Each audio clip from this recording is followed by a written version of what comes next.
आप कभी विचार करना कि संसार में हमें रहना कैसे है।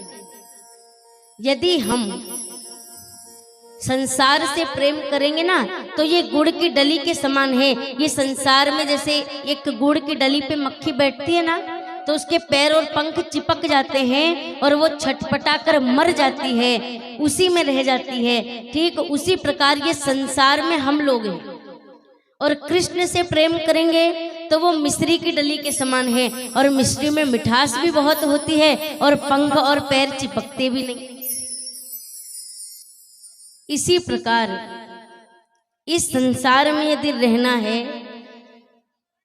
तो चींटी बन के रहना, मक्खी बन के मत रहना, क्योंकि मक्खी बन के रहोगे तो मामला गड़बड़ हो जाएगा।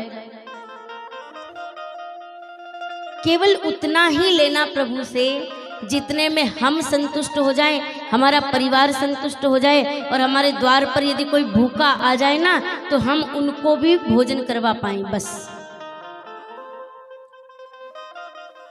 जैसे एक मक्खी होती है, जब हम किसी चीज के लिए चाशनी बनाते हैं ना, मिठाई के लिए,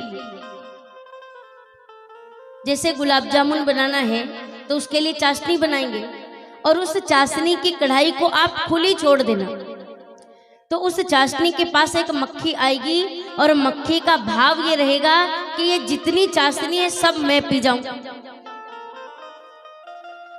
तो ये सोच के वो उस कढ़ाई में कूद जाएगी, और जैसे ही कूदी चाशनी में डूबी कि फिर वो छटपटाती रहेगी लेकिन निकल नहीं सकती, उसकी मृत्यु हो जाएगी।